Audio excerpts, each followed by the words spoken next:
KTSM. News Radio 690 KTSM.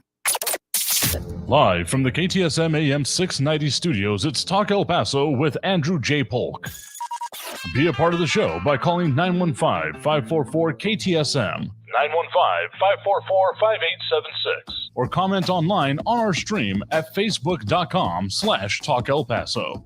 It's 4 p.m. Mountain Time, and that means it's time to talk El Paso with Andrew J. Polk.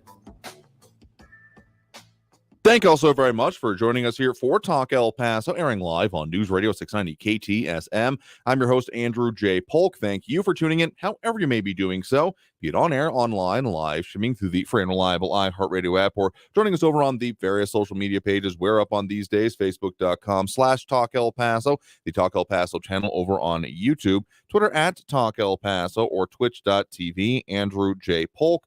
Oh, a lot of things going on affecting us here around the Borderland. People chiming in over on those social media channels, Facebook, YouTube, Twitter, and Twitch, either under Talk El Paso or Andrew J. Polk, such as over on the Twitch, Mondo Moncando with the emphatic hey already to kick off the day, and all those on those. The likes and reacts mostly on the Facebook, of course, because that's just how that works. But in any case, and in the meantime, a lot of stuff going on and affecting us here in the Borderland, including some minor updates, including more of those El Paso water projects that hopefully won't be impacted too much by some of those other shortages. A lot of criminal prosecutions being reported on by our news partners at KFOX 14. Not the part we focus too much on, but definitely a lot of things going on in other legal aspects in terms of, well, laws themselves. Definitely in that law signing season here in the state of Texas, even if there are some kerfuffles that are still going on and further responses coming to them, among other things, by, well, lots of disagreements between head honchos here in Texas,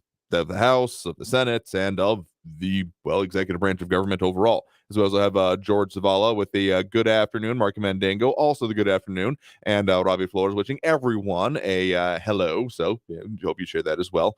And so those threats continuing on, the back and forth that we mentioned a little bit at the end of the show, delve maybe a little bit further into that, just because I guess I find it mildly hilarious. Like if this wasn't real life, it would be funnier. But as it is, there have been, just the kerfuffles even online continue. So we'll talk a little bit more about that and some of the responses to it. So delving into that, and then also interview today, talking about the status of those markets. I mean, yeah, it definitely has impacts here. So speaking again with financial expert and president of Day Trade Fund, Jay Ratliff, just in case we're getting any confusion over names, and other commenters here on this program on, as we're getting into summer, what are some of the things going on in these disparate and maybe even conflicting pointers and ideas, what you should even consider and make it work with there. And Austin Redfern putting it as happy Friday Eve. Yeah, that's that's how it is just about each and every week.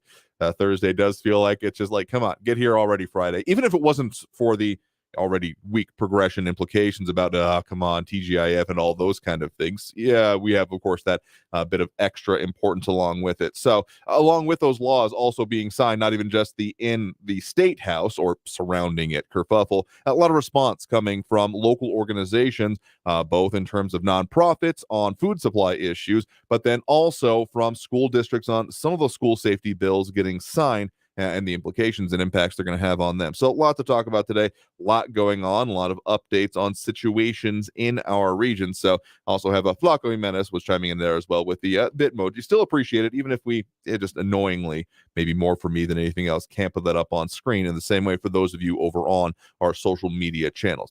Just how it works. So I do appreciate the wave that you have there as well. So again, we'll be taking phone calls a little bit later in the show, as we usually do. Going to have those open and available. Do believe everything is working correctly today, but it often seems that way right up until it isn't. So we'll do our level best to continue on the conversation that way.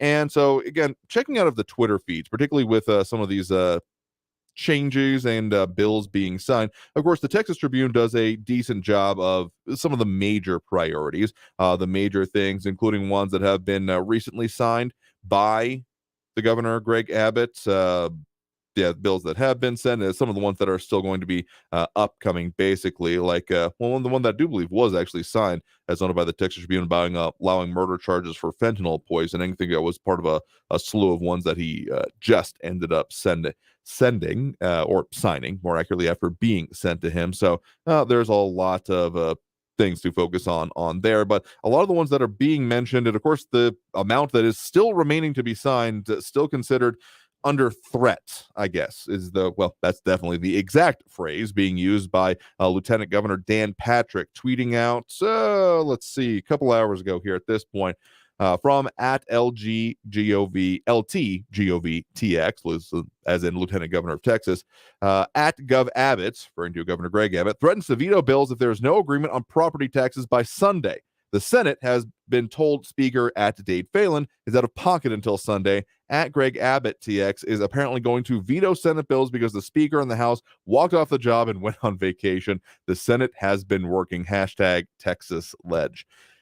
And I mean that, this just, if that doesn't exemplify the personalities at issue here, because sure, the House did basically pass, it's essentially two things, the two major priorities that the governor called for with this legislative session, and then say, we're done, we're out, ball's in your court, have fun. Again, my paraphrasing, not their actual exact words, but I feel it's a pretty fair approximation, and that has not sat well with, again, the lieutenant governor, who, among other things, has had different priorities for how they move forward with this tax plan, and now railing against the governor itself. The fight, very public one, again, maybe not fight, but very public disagreement, and absolutely hashtag kerfuffle between the lieutenant governor and the governor over this. I mean, the lieutenant governor taking to Twitter on this, and I mean, there's some interesting replies, let's put it that way, but we often encourage never to read the replies on some of the public stories, just because it's an interesting, anyone been on the internet long enough is going to know what that is. And he has, of course, previously talked about the passage of border security bills and the property tax plan, really been lobbying pretty hard on that. But again, public disagreements coming down to when the governor has ended up saying, this is the way we're going to go about this, so either get on board or get out of the way. Again, my paraphrasing, not exactly what he is ending up putting forth here. One other note I will say, that beyond some of the other bills that we'll get into here in just a second, that Governor Greg Abbott has been signing in recent days, including some of the ones that are being mentioned as very much focused on the culture wars, among other things. Governor Abbott tweeting out a little bit after our show yesterday saying, quote, "The first bus of migrants from Texas has arrived in Los Angeles. Our overwhelmed border towns are on the front lines of President Biden's border crisis and need relief. Texas will bus migrants to sanctuary cities like LA until he secures the border." So apparently an expansion of the program, best way I can think to put it, of what the governor has been doing, involving them moving around. I mean, it started with DC and Martha's Vineyard, if I'm not mistaken, and then expanded to, of course, New York, Chicago, and now LA.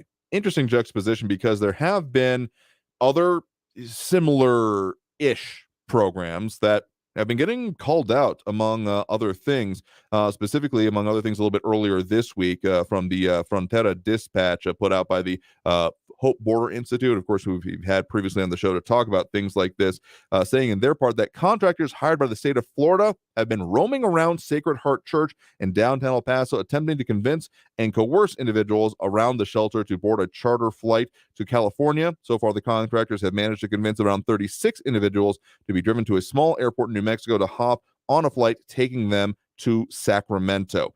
And I mean, the Hope Border Institute, being an advocacy organization in its own right, having a dim view on that, saying those who have denied the offer so far tell stories about the shady actions and promises those contractors have made. And they do link to some further webinars that they've hosted and discussed on these things, including an upcoming one. They're going to be having a World Refugee Day a virtual faith vigil on June 20th.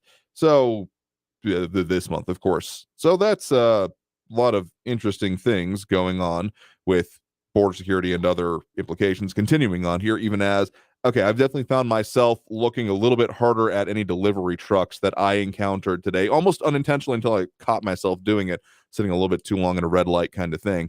And we definitely have updates and things continuing to move along with that, including, of course, encouraging people to go and look over at the situation in our region as it stands, as the public reporting is, El Paso, Texas.gov/migrant-crisis, because still showing further and continuing dips in the numbers to be observed and are being reported in our region, but also showing that by no means is this situation over, or has it been at any point in the reporting process. It's never exactly been zero, which is to be expected in our region, but still at elevated levels, including, I don't mention this that much, but as the page mentions, the migrant crisis has been ongoing since 2018, and the current wave of migrants coming to El Paso began in April of 2022. And the sudden surge we are seeing now started in late August, quoting directly from that website and that tracking put forth by the city of El Paso. And yeah, RJ pointing out one of the beyond the, okay, that's a level of sophistication and organization that is concerning in its own right, coming from these transnational criminal organizations such as the human smugglers, cartels, coyotes, etc. But definitely saying that unfortunately they become easy bake ovens on wheels, because at no point in this process, of course, is the comfort, safety, well-being, etc. of any of the people that are being involved in it. Not the ones running it, of course. They probably make sure they are taken care of, but of the people that are getting caught up in this process is not exactly the primary concerns, as can be seen in the ways and the conditions that have been reported on pretty frequently in our area, whether it be the enforcement actions, the stash houses, of which there's been, I guess it's been a minute, but again, another good resource to look for on that is also over on Twitter with the Border Patrol chief, the chief patrol agent for the El Paso Border Patrol sector. But let's go ahead and take that first break of this hour right now. Like I said, more bills being signed by Governor Greg Abbott, so these things continuing to percolate through. I got to imagine that, again, his signing hand is getting a little bit worn out by this point. Got to imagine there's like one of those elbow, wrist kind of techniques that you got to learn when you're doing that much of it, because more of them coming out today, but also response again from local organizations and important ones, including again school districts and specifically the El Pasoans Fighting Hunger Food Bank, even an upcoming news conference they're going to be hosting on that in response to, and in some cases recognition of, the efforts and things that have now gone into law. So let's go ahead and take that next break right now. You are, of course, tuned in to Talk El Paso here on News Radio 690 KTSM. I'm your host, Andrew J. Polk. Phone calls a little bit later, as we usually do, and our interview today a little bit on the markets and those shifting considerations, like how is there a bull market going on right now? But we'll talk about that, break that down with some of our financial experts. It's not by the name, but and all that more after this break here on News Radio 690 KTSM. Stay tuned. Traffic all day. News Radio 690. I-10 eastbound is a steady slowdown as you make your way past downtown Piedras over to Hawkins. 10-minute delays. An accident from earlier, Gateway South at Dyer. Most lanes are back open. The right lane still blocked there. Westbound on Montana Avenue, it's a slowdown. Stop-and-go traffic with 12-minute delays out to Zaragoza after a gravel spill on westbound Montana at Justice Drive. Carrie Edwards, El Paso traffic. This report is sponsored by Wendy's Strawberry Frosty. Hey, you! Run to Wendy's and grab a Strawberry Frosty. Don't worry about canceled plans. It's worth it, but act fast. Like your date, it's gone at the end of the summer. Head to Wendy's for a Strawberry Frosty and that sweet strawberry goodness. Limited time only at participating Wendy's. Hey, El Paso, Ivan Ochoa, General Manager of Sunland Park, Chrysler, Dodge, Jeep, Ram, Fiat. Thank you again, El Paso, for making us #1 year-to-date in new car sales. As a gesture of gratitude, we're offering huge savings on all new and certified pre-owned vehicles. More for your trade with no payments for 90 days. Thank you, boss man. This week at Sunland Park Chrysler, Dodge, Jeep, Ram, Fiat. Get $10,000 off MSRP on remaining 2022 Grand Wagoneer SUVs. Get $6,000 off MSRP on 2023 Jeep Gladiator trucks. Get $1,000 off MSRP on 2023 Jeep Wrangler Sport and Sahara. Plus super low 2.8% APR for 72 months on 2023 Ram 1500 Laramie and Lone Star trucks. Worried about your trade or credit? Don't sweat it. Our aggressive lenders will push to improve your credit, even if your credit is less than perfect. It's the season of huge savings at Sunland Park Chrysler, Dodge, Jeep, Ram, Fiat, and I-10 at Sunland Park Drive, or online at sunlandparkdodge.com. Estamos en tu esquina, El Paso strong. Includes factory rebate to additional plus GTNL. 2.9% APR is $15.50 per thousand finance. Select vehicles with approved credit. Offers not combined. Okay, so we have the car payment, the rent, utilities, and the repair bill. What should we do? I know. I'm going to CashNetUSA.com. I can apply in minutes, get an instant decision, and if approved, we could have the money in our account as soon as the same business day. When you need money fast, be the hero. Go to CashNetUSA.com to apply for the money you need now.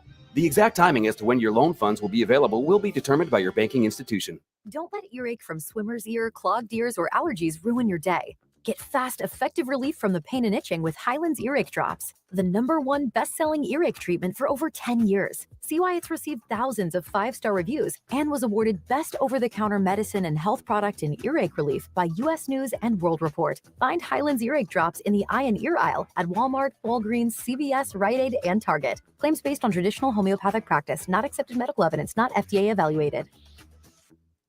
There won't be much substance on your news feed until you add us. Just like us or click on the link at kcsmradio.com. News Radio 690 KTSM El Paso.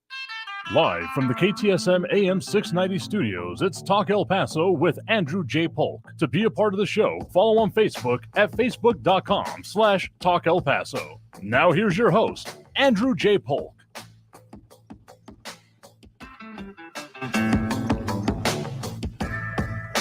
Thank you all so very much for joining us here for Talk El Paso, airing live on News Radio 690 KTSM. I'm your host, Andrew J. Polk. Thank you for tuning in, however you may be doing so, be it on air, online, live streaming through the free and reliable iHeartRadio app, or joining us over on the various social media pages, facebook.com/Talk El Paso, the Talk El Paso channel over on YouTube, Twitter at Talk El Paso, or twitch.tv, Andrew J. Polk. And a conversation, of course, on the border security and immigration situations, as of never too far from front of mind, or even headlines, of course, in our region. And a couple of commentary bits coming in on that, like Trita Sec saying, easy bake ovens, except it's people getting cooked in some of these situations. We're talking about with the smuggling attempts, and RJ doing some quick math saying 35 times 5K equals 175K per truck. You're referring to the dollar amounts that can be generated from it. Again, I've said, and it still bears out in my mind, that there's always going to be a level. I mean, there is no undefeatable security system. It's just without, even exorbitant costs involved in it, a determined enough person is going to find their way through a system if they have enough resources, time, etc. Preparation time, if you're going to be in one of those debates. But to say that anything about make the money off of it, it's all about economies of scale for them, how much can be done. So in this situation, and also agree with RJ saying that the 35 souls doesn't enter the equation, if only in the, well, we at least got to get them on, is the part of it. In this whole situation involving border security and immigration,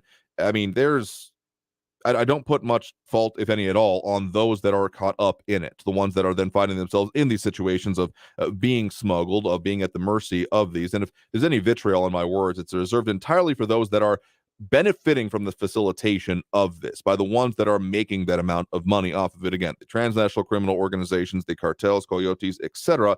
Because, I could almost understand someone just doing it based on principle, saying, among other things, the idea of, migration is a human right. Those kind of concepts is one thing.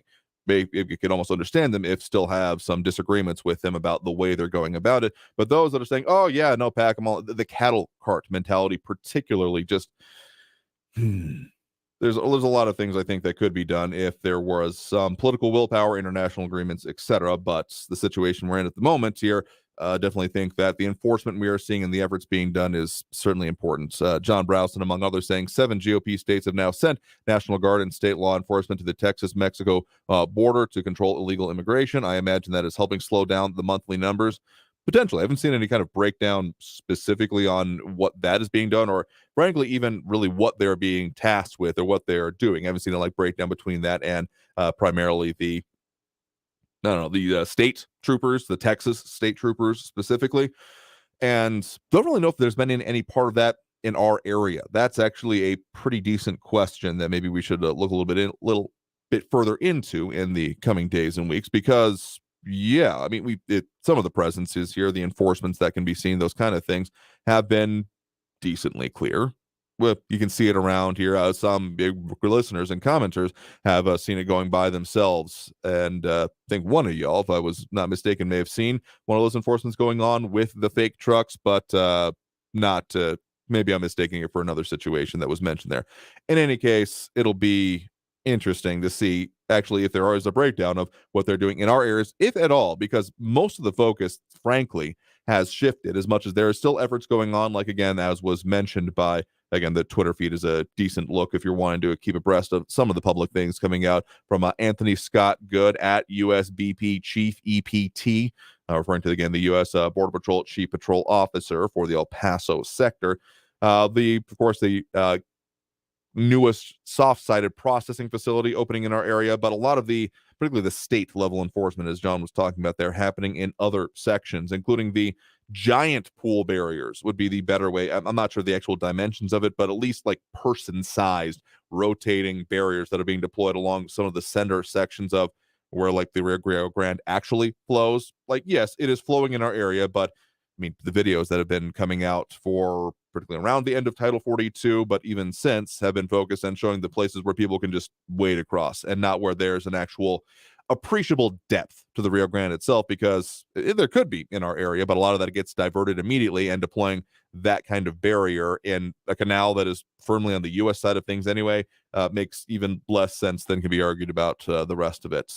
Anyway, other points coming up, because there are, of course, other things affecting us and going on in the community. Trito Sack mentioning that last night El Paso County Animal Services had a meeting regarding the stray dog issues. It's astonishing how dysfunctional that organization is. Trito Sack, if I'm remembering correctly, not too pleased with some of the situations out in your neck of the woods, far east, if I'm not mistaken, and saying specifically that the director of Animal Services should be fired. Continuing on with that. So, again, you got your opinion on it. We also have Ida Beza Gardner chiming in with us here. I know that's another interesting question that comes out of that actually is, what is the status of the no-kill shelter status that was being moved towards when it comes to El Paso, not even just El Paso, but El Paso County's public shelters. So another one that we haven't focused on directly on this program. So, right for further look into, I will say. But of course, a lot of the bills coming out of the State House, I have a lot of different focuses on them here, as is being noted by our national news partners, that culture wars front and center in Texas, including Governor Greg Abbott signing a bill he says will save women's sports, specifically noted as banning transgender athletes from competing on women's sports teams at the collegiate level, extending the further efforts he's done previously on the undergraduate, not undergraduate, on the pre-graduate high school is what I'm getting at here. Anyway, and noted further is that backers of the bill says it doesn't stop transgender athletes from competing. They just need to be on teams that conform to their birth gender. But gay rights groups claim that the new law is hurtful and will likely lead to athletes' gender being questioned because of the way they look. Yeah, anyone saying that, oh man, I bet you got too much testosterone. Humans are variable and different, in any kind of thing being used to change or frankly test them for particularly cisgender status there gets a level of ridiculousness there as well. Yeah, RJ saying high school, but I mean, I think it would also technically apply to below that level, like middle school, because there's competitive sports at middle school, their level. So that's why I was maybe struggling for it. But yes, high school and below. There we go. Better way to put it. But of course, there's been a lot of other bills besides those ones that have certainly been making headlines, state and nationwide, including changes to benefits here in the state of Texas. And particularly one of interest is, as noted by our news partners at KFOX 14, Governor Abbott signs bill raising SNAP vehicle value limits in Texas, specifically House Bill 1287, changing the SNAP vehicle asset tests. Because currently, the rules cap the maximum value of a vehicle at $15,000 for the first vehicle and about $4,650 for the second or additional vehicles to be able to qualify for SNAP benefits. Now, in this updated part of it, the maximum value will be capped at $22,500, and the second and any subsequent vehicle $8,700 to qualify for SNAP benefits. And so, specifically, the sponsor of the bill, state senator and representative for our local area, as a senator, Democrat Cesar Blanco said, quote, with high inflation and rising costs of living, families are increasingly forced to make impossible choices between food and other basic needs. I am proud to pass HB 1287 to help the food insecure families put food on the table without sacrificing the transportation they need to work and care for their families. No family should be denied simply because they own a reliable vehicle, and no family should lose their ability to put food on the table because of inflation in the car market.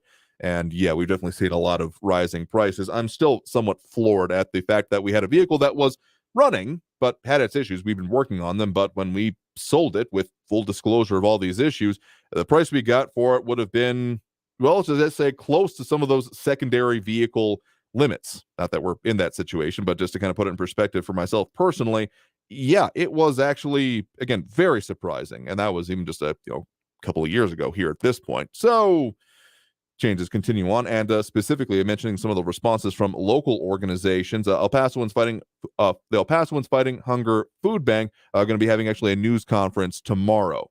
Won't be bringing you live coverage of that because it's before our show and before we're going to be talking about it. But so El Pasoans Fighting Hunger, the board chairman and Texas State Senator Cesar Blanco, along with other representatives from the staff at the El Pasoans Fighting Hunger, will be there to talk about this, specifically this SNAP vehicle asset test bill, as they are putting this forth as one of their Texas legislative priorities, but then also the streamlined SNAP access for Texans re-entering society, the surplus agricultural products grant, and the transportation reinvestment bill will be one of the ones that are going to be talking about as part of it, because, well, there's a lot of things that have been necessary in our community. We've talked with the El Pasoans Fighting Hunger Food Bank at various points over recent years, so hopefully we'll get them on a little bit more to talk a little bit more in depth in these in the weeks and coming times after that.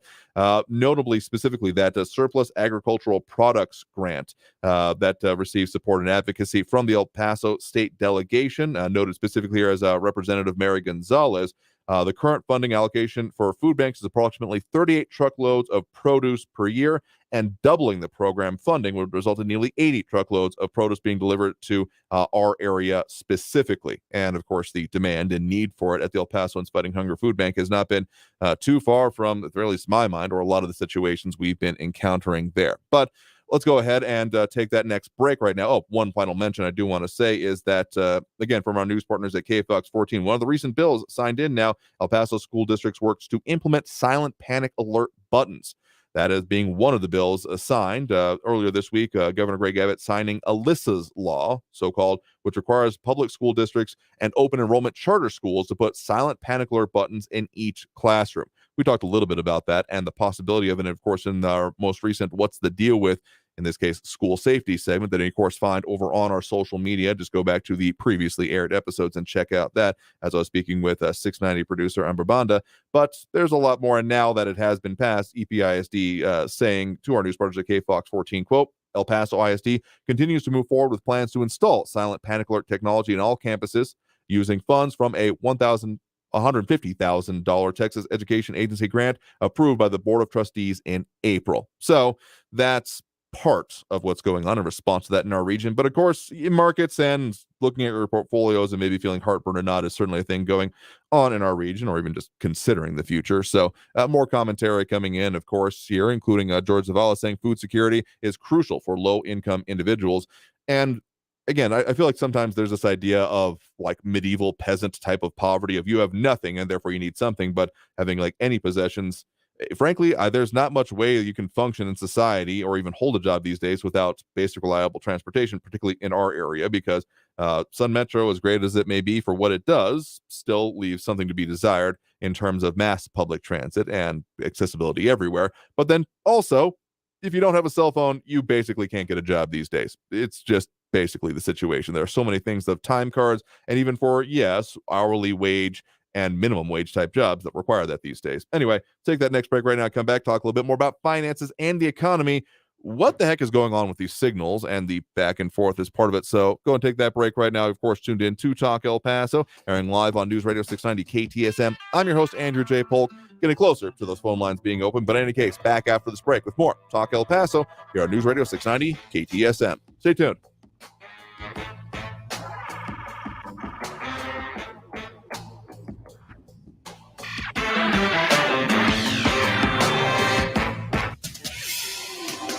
El Paso's News Radio 690 KTSM.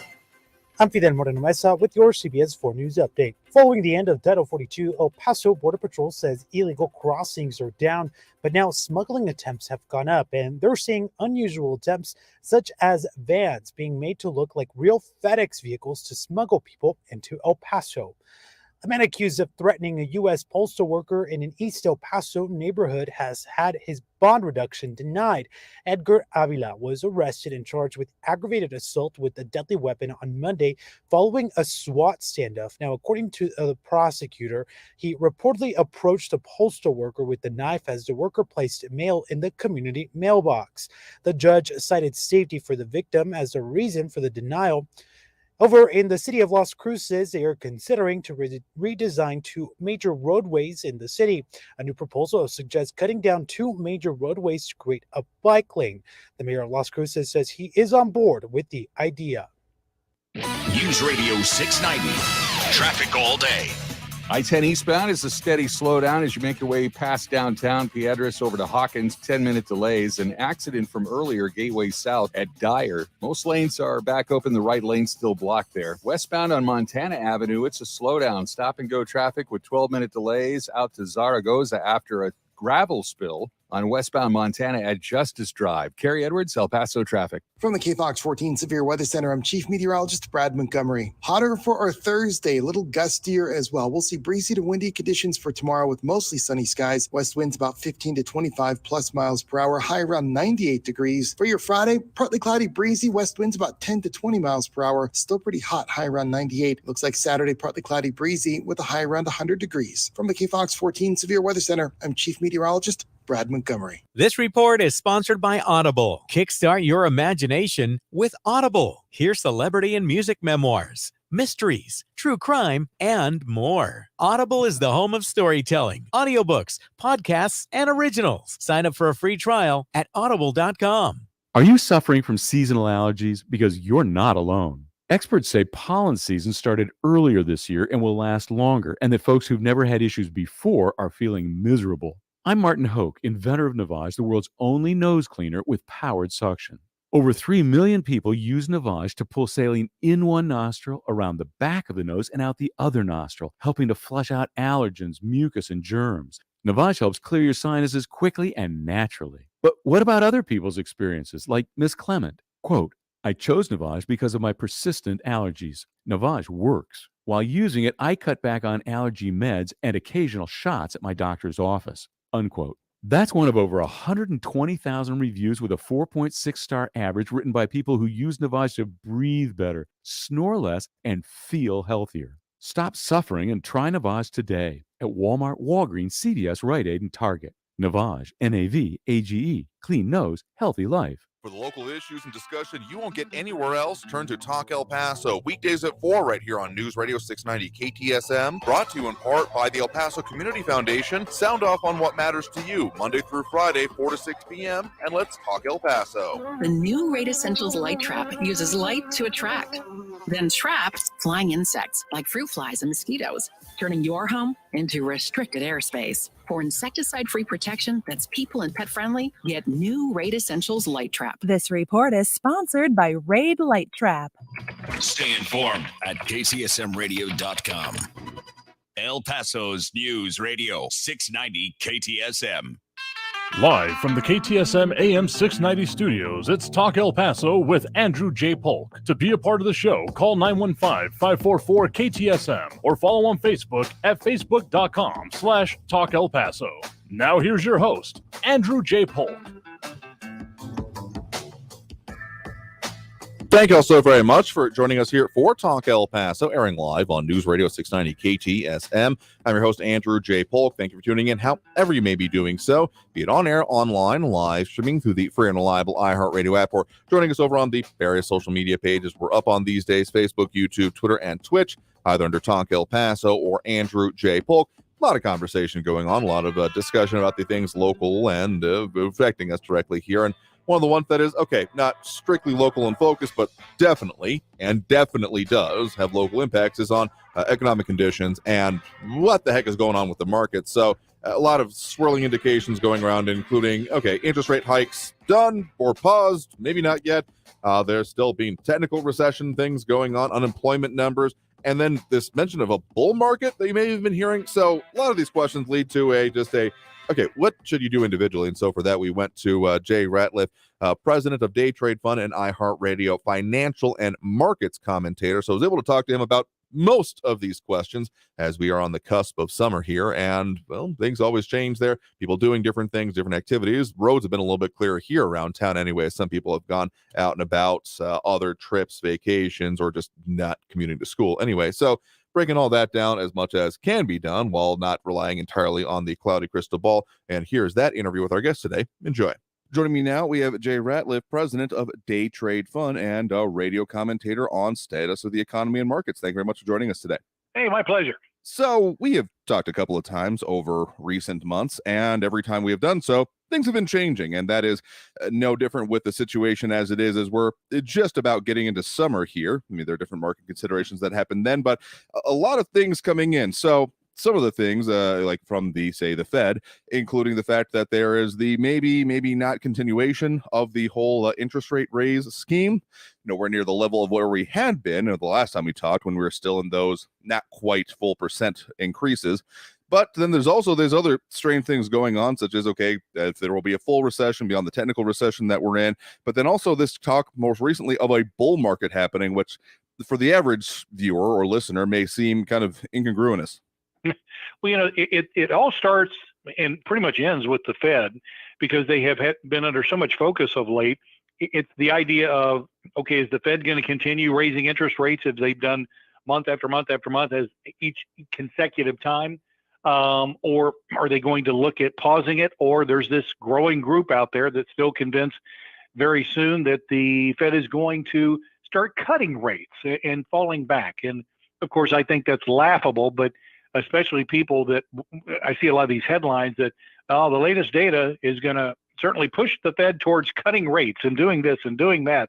And I'm thinking they're just trying to push a point, hoping they get their way. But they've been calling for some of those things for the last year and a half. And obviously the Fed has a very difficult tightrope to walk. Jerome Powell, the Fed chair, has made it clear repeatedly that they underestimated the inflation threat. There was a period of time for 6 or 8 months that they kept using this term transitory a year and a half ago, that we're not going to have to worry about inflation. It's not going to be an issue. Stop talking about it, because, we're going to create a situation that wouldn't be there normally. Well, guess what? Inflation arrived with a vengeance, and it was very quick that, yes, this is a serious situation.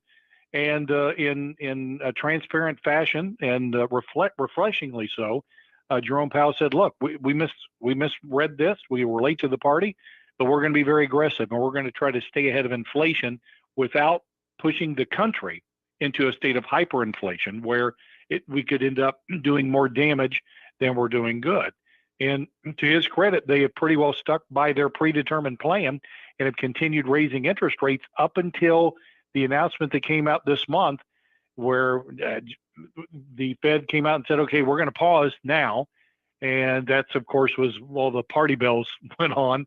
But then he quickly said, but next month in July, it looks like we may have to increase one more again, which kind of threw water on the party, so to speak. But the point was that the Fed says, look, we're not where we need to be. And until we get to that point, we're going to continue doing whatever we think is in the best interest of this country to make sure that we don't have inflation get out of the way. And he has even gone further, saying that even if it means we have to repress the economy just a bit in order to make sure that these objectives are met, we're going to do exactly that. So yeah, this situation, of course, is ripe for analogies, such as, the whole interest rate rising thing beyond the aspect of controlling inflation, among other things. It's kind of there's only so much in the tank, and to be able to use that to put out more financial fires, so to speak, you got to put more back into the tank, reload, so to speak. But then specifically when it comes to this whole plan overall, the other analogy that's been used is, of course, the perfect squeeze, trying to get just the right amount so that you put out the, inflation fire, to continue with that metaphor, but not enough that you then drown the situation overall here. So with those considerations still very much at play, and as a factor that still sticks in my mind, that I think 7 out of 10 of these previous, no situation is exactly the same, time marches on, but previous interest rate hike regimes and plans that have been in place have ended in recession themselves. So as much as we're talking crystal ball territory here, is the possibility of them continuing, doing a couple more, and or not getting close to that basic threshold of, beyond technical into a full-on recession? It could. And one of the issues that we have coming that's at play here is we're coming out of the recession, we're coming out of a pandemic. There was no playbook for that. So you now have the Fed trying to navigate something that is, it's just uncharted waters. And the other challenge is you really don't know if you've been successful until you can look back with the perspective of history to see whether or not you did the correct thing at the right time. And at least up until this point, even though you have a lot of people out there screaming that the Fed's doing too much and creating this and creating that, you would have to say the market and the economy has not experienced any severe volatile times as we were expecting, especially facing the production issues, the delays. You had all the inventory woes, the rise of goods and services, a lot of things that were impacting the market in various ways, but we weren't seeing any spiked volatility. And a lot of that has to come back to the fact that we have a pretty solid approach from the Fed with regards to what the steps are being taken. And with that brings a certain degree of confidence within the market that, things are going to be okay. We're not going to see the wild swings that we might see otherwise. And as a result, we're able to avoid some of the things that we're seeing in other parts of the world, where you're looking at China right now, where their economy that was expected to be booming in 2023 has done nothing but. They've had some successes and they've given almost all of that back and are now saying that they're looking at the possibility of some sustained slowdown for an extended period of time that's really going to put a squeeze on their economy in a very, very serious way. We're also seeing in Europe where they're talking about some monetary type policies to try to help, salvage and stable the boat, if you will, over there. So when you look at it, we seem to be doing better than other countries, and that's certainly not by accident. Now, look, anything can happen moving forward, and I think our biggest concern right now remains the regional bank health and strength, because, again, we referenced the pandemic. You still have, from a corporate real estate standpoint, some very serious concerns about so many of these buildings that are 30% full, 40% full, and the people that own those buildings, where they're looking at the possibility of defaulting on some of those corporate loans. And who has a vast majority of those corporate loans? A lot of them are the regional banks, which certainly cannot afford a large number percentage-wise of loan defaults, because they simply don't have the backing right now to be able to absorb a lot of that. So we could still see some things happen as we move forward once if we start to see some of these regional banks start to have issues as we did earlier this year. Again, if you're just joining us, guest right now is Jay Ratliff, president of a Day Trade Fund. It's daytradefun.com. And so, yeah, I mean, that whole situation, the contagion aspect of it and the containment of that has certainly been kind of an ongoing, if under maybe back burner story kind of thing. But one of the ones that's been coming out right before we're recording this interview is the idea, with all of these factors going on, that the markets may be technically entering bull market territory. How do you square that with all of these other situations, and how should people read this, particularly when they're considering their maybe own investments in portfolios? Well, it depends on which way things are going to go. And one of the, I guess, the more interesting things to me has been watching the market climb a little bit over the last few months in 2023, with the market or the Dow and others being driven, the S&P 500, by, I don't want to say a handful of stocks, but a small percentage of stocks that have been lifting things up. And well, my concern is, okay, that's great to see. How's the other 85% of the companies doing? And what are their future projections? And where are things looking at going from here? So to me, while you can certainly have optimism on one side that, hey, things are going to keep moving in a good direction, the thing I look at is, what are the vast majority of these companies forecasting for the second half of 2023? And what are their expectations moving into the next year? And a lot of those aren't what we would call stellar Snoopy dance. Things are getting better to the point that they can get excited type of thing.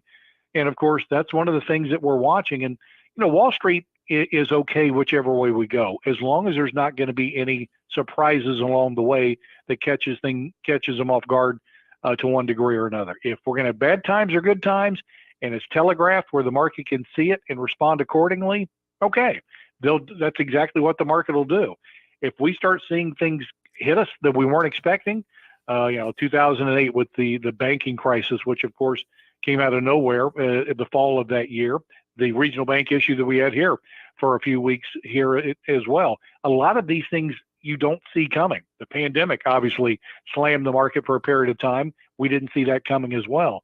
Barring these other types of sensational type of events, I mean, the market's going to do what the market does. It's going to go up, it's going to go down, and it's going to progress as it always does. The challenge for us as investors, even though I'm a short-term buy, hold, flip a stock in 20 minutes versus 20 years, is to not change our approach and how we're approaching the market. If you're someone that is putting money into the market through whatever vehicle every month and the market starts to drop, the last thing you want to do is panic.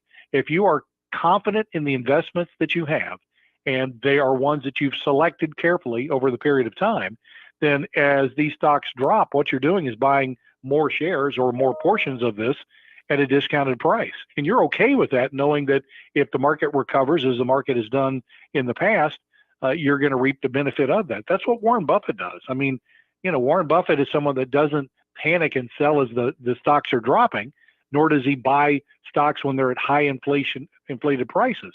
And yet that's exactly how we see most people doing. Market drops, they panic and sell. The stocks go up and they say, oh my gosh, I've got this fear of missing out. Let me go ahead and jump into this stock, even though they're buying it at a greatly, greatly inflated price. And the last thing they should be doing is that. So again, trying to make sure the emotions don't dictate the way we progress is always the best advice I can give anyone regarding the stock market. And again, as situations continue to change here, having a strategy for specific investments is certainly an important one. But just for that kind of overall encompassing question of then health of the economy, as often then the stock market ends up being a shorthand for. So it kind of sounds like we're not exactly in like the meme stock territory of like situations involving GameStop and whatnot. But it doesn't sound like it's exactly but the market overall is doing well. So if you're kind of put on a spectrum, somewhere in between, maybe towards the latter, but still reasons for people to, be abreast and keep aware of the things that are going on. Absolutely. And if someone, and I'm asked frequently, Jay, okay, I've got some cash on the sidelines, is now a time to jump in to some of these stocks that are really, roaring and going well. And of course, I'm the type that says, look, I like bargains. I like stocks to go on sale. I like to wait for stocks to reach a certain point if they drop where I can buy them and then, use them accordingly. And sometimes there's a danger of jumping in, especially to a lot of these stocks that are up 15, 20, 30% this year. And the thought is, hey, they could continue going and I'm missing out. My gosh, if I had done this in February, look where I would be at now. And sadly, that pushes us emotionally into the direction of jumping into a stock well after we should have. Patience remains the key. And Warren Buffett, who I continue to reference, said it best, buying and selling stocks has nothing to do with intelligence. It has to do with temperament.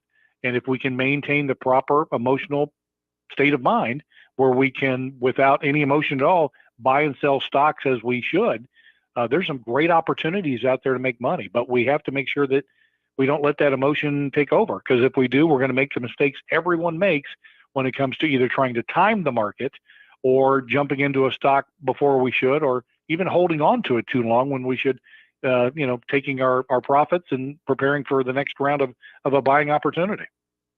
Again, guest right now, Jay Ratliff, president of Day Trade Fund. Find him online at Day Trade Fund. That's daytradefun.com. Jay, thank you very much for speaking with us today about some of the current situations, ongoing trends, and what considerations people should have for the markets and the economy as a whole here today. Always my pleasure. Thank you.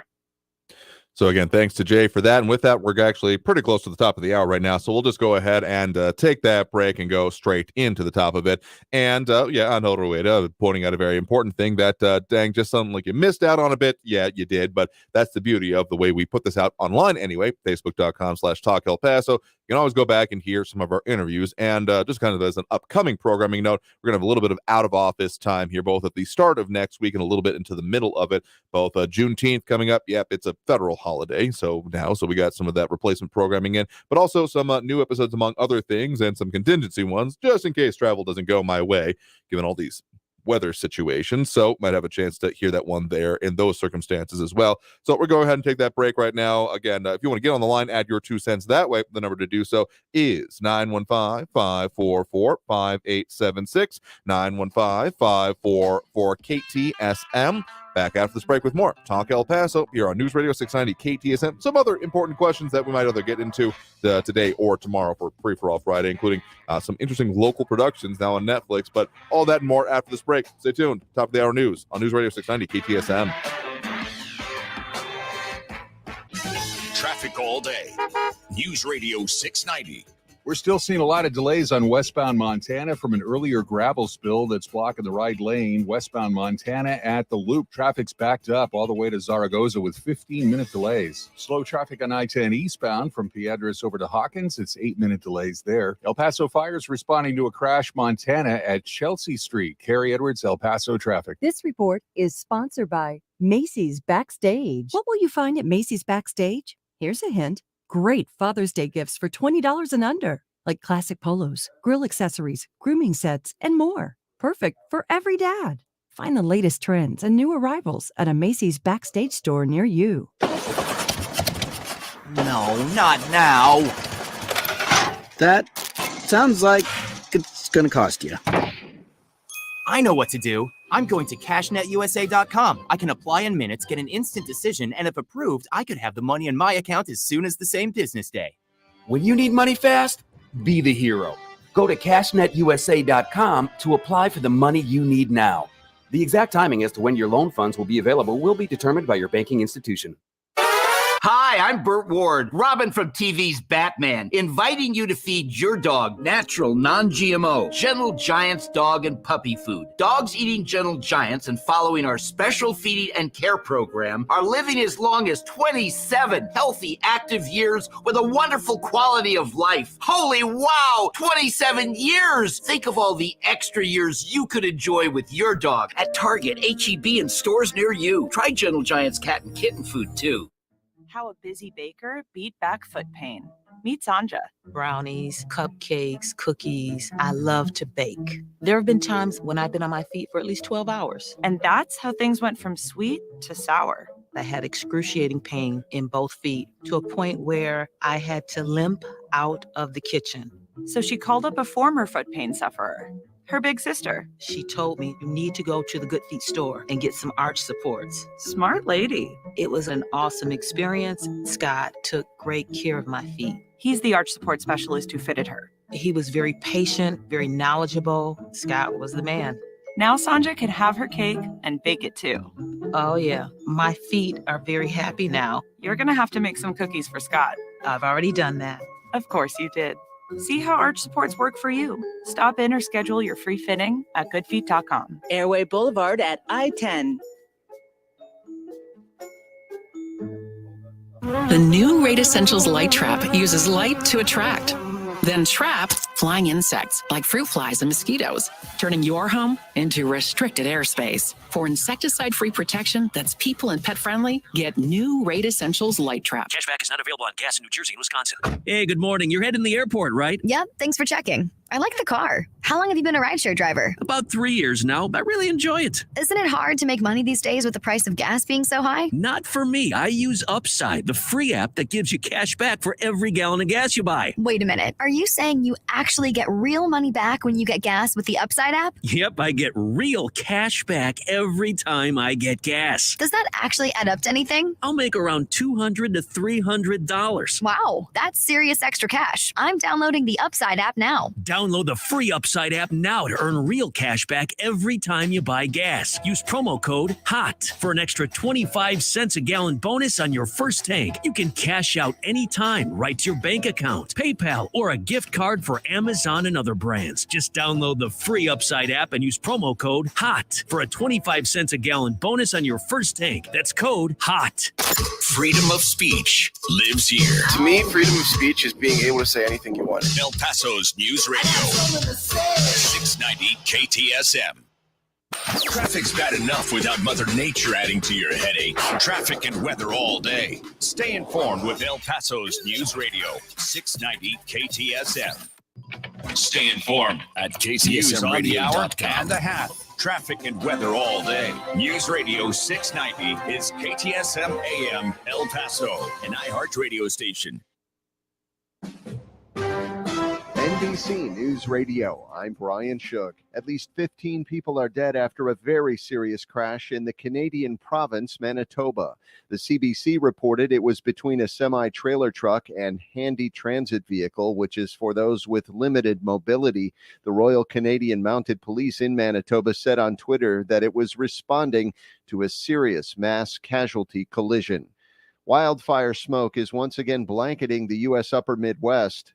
National Weather Service meteorologist Craig Kogel says the smoke will linger. At least through the end of the work week here and maybe into the very first part of the weekend. The wildfires in Canada have resulted in record levels of air contamination in Minnesota's Twin Cities, with the air quality index reaching a level never seen since records have been kept. The Supreme Court could soon rule on two major cases as it heads into the final stretch of its current session.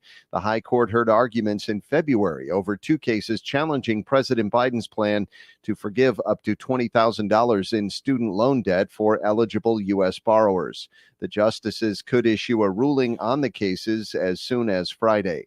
Wall Street is closing with stocks higher. Natalie Migliori reports. This comes a day after the Federal Reserve announced it was pausing its rate hiking campaign that was used to combat inflation. However, the central bank hinted two more rate increases are most likely coming later this year.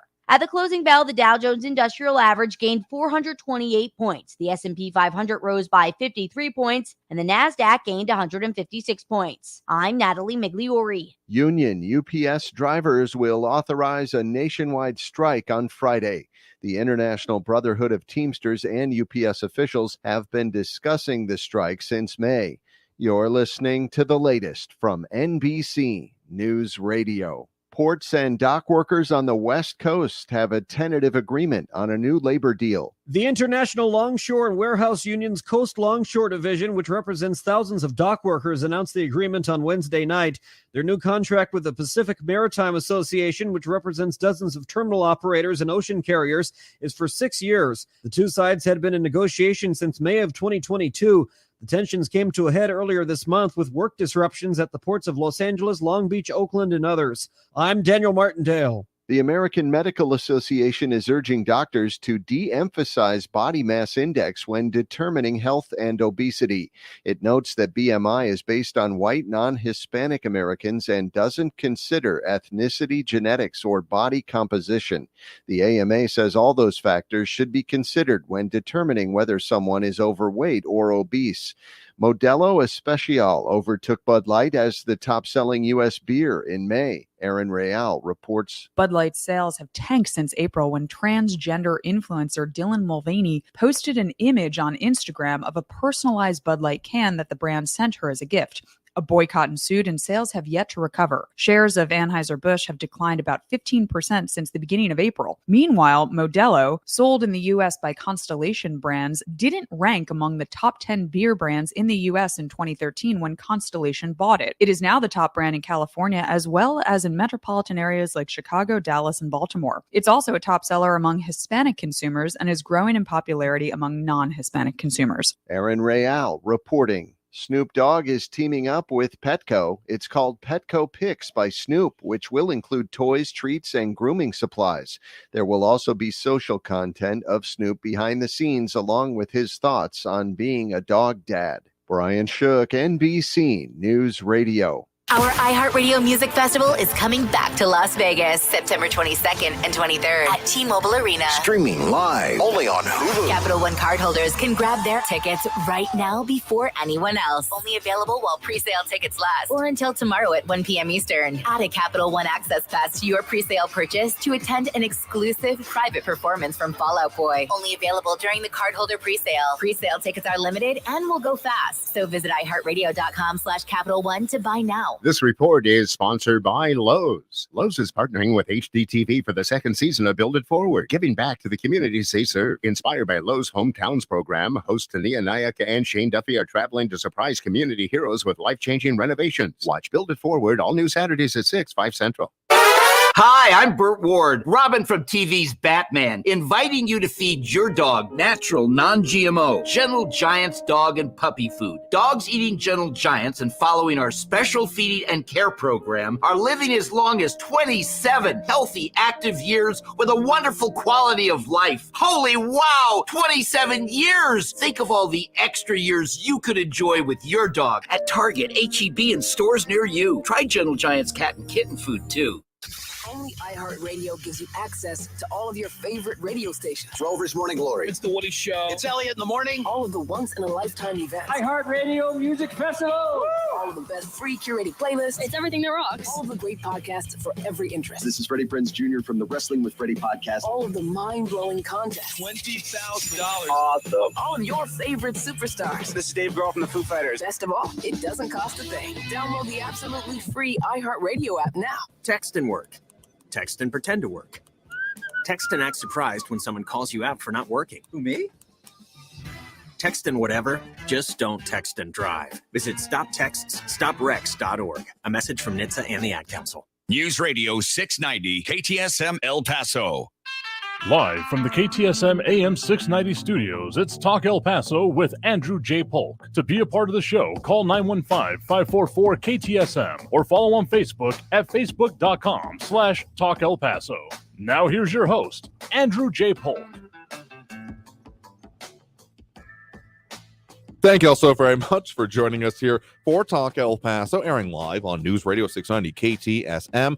I'm your host, Andrew J. Polk. Thank you for tuning in, however you may be doing so, be it on air, online, live, streaming through the free and reliable iHeartRadio app, or joining us over on the various social media pages we're up on these days, facebook.com/Talk El Paso, the Talk El Paso channel over on YouTube, Twitter at Talk El Paso, or twitch.tv, Andrew J. Polk.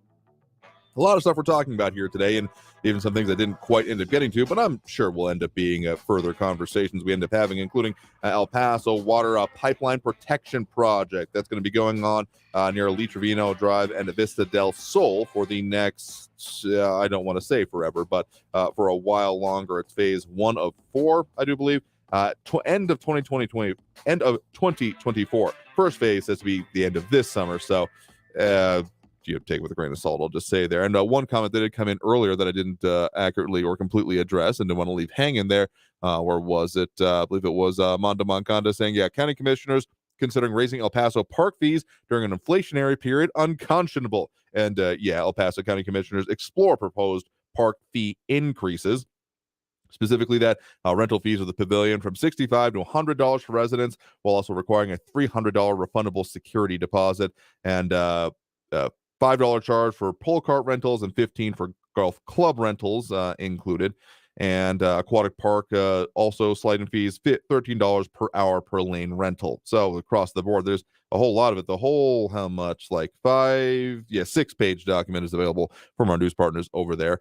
And then also just one thing that I've been doing the binge on lately ever since I finally I thought it was an interesting concept, but I've been getting into it. The Netflix series Tex-Mex Motors, according to our news partners at KFOX 14, CBS 4 in this case, shines spotlight on El Paso car restoration business. And it's an interesting aspect and something that we might be able to feature in some more of our interviews there, is about like, okay, so how much of a business really is it in town, and how much is Hollywood smoke and mirrors with that series? If you've watched that series so far on Netflix, I ended up watching a bit too much last night myself. I think I got through episode 4 or something out of the limited series. So let me know what you think. So in a nutshell, for Bernadette Bandicole, you missed a lot already. Also, our interview, of course, with Jay Ratliff, financial expert and president of Day Trade Fund. So you can always go back and check those out there. But we, of course, got those phone lines open. If you wanted to chime in that way, add your 2 cents in that manner, the number to do so is 915-544-5876, 544-KTSM. Full up at the moment, just keep that number handy. But let's just drive straight into them now. We do have Andrew on the west side here with us right now. Andrew, thanks for joining us. Yes, sir. Thank you for taking my call. Yeah, sure thing. What's on your mind? Well, besides inflation, which right now it is at 4%, it was in 2020 it was 1.4, 2021 it was 7, and then 2022 it was at 6.5. But besides that, Andrew, of concern right now is the dollar compared to the peso right now. Oh, okay. I know it's been It had been moving in pretty much a dollar stronger direction, but I'll admit that's not one of the things I immediately always pay attention to. So what was the aspect about it that's got you concerned? Well, this morning I was reading, just going downtown to get some change. It was like 16 point something, 16.50. That's what the dollar was this morning compared to the peso. Okay. I didn't get the particulars, how much it was to buy or sell, but it was around 16.50. Yeah, that's not a total useful one, but looking at Forbes' listing of it right now, $1, at least in the absolute trading amount. If you're looking at individual exchanges, they of course take their cut, so the price might be different. Is one being about 17, and I think it had been around like 1 for 20 in recent-ish times. And looking over some of the that have been closer to that, particularly like in 2020 when it took a steep dive in the favor of the dollar as opposed to the peso. Correct. Yeah, I remember when the dollar was, what was it?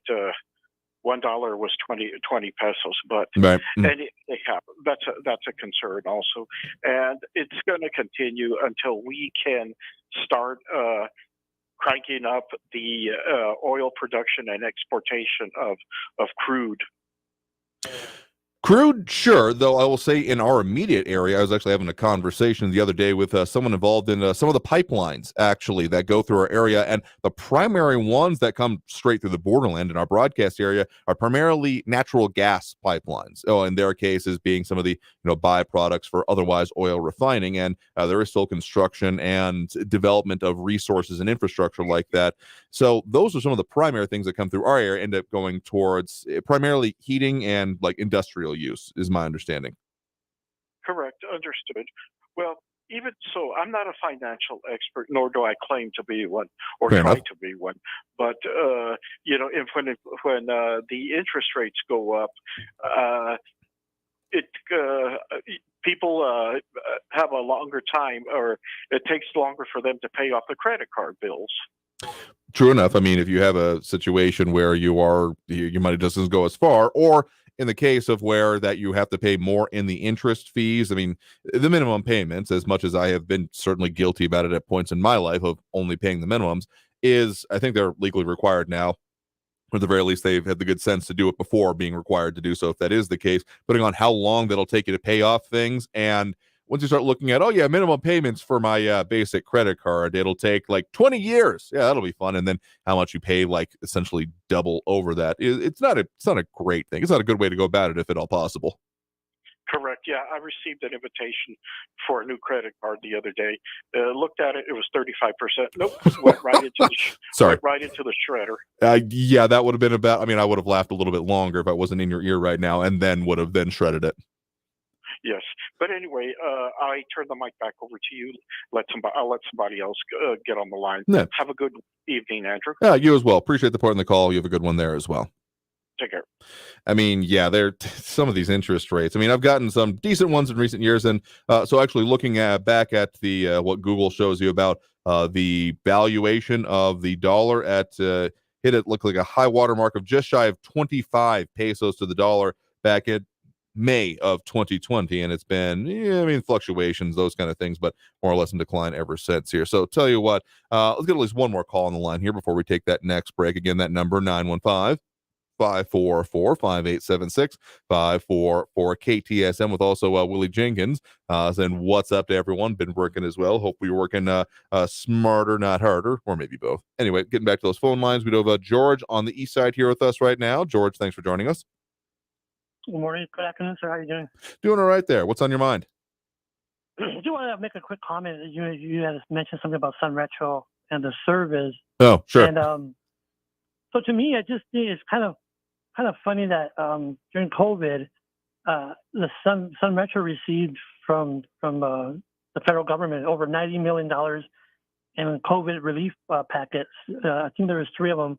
Mm-hmm. And to me, it's kind of funny that they received $94.5 million, and that's not including a lot of funding they get from the budget every year.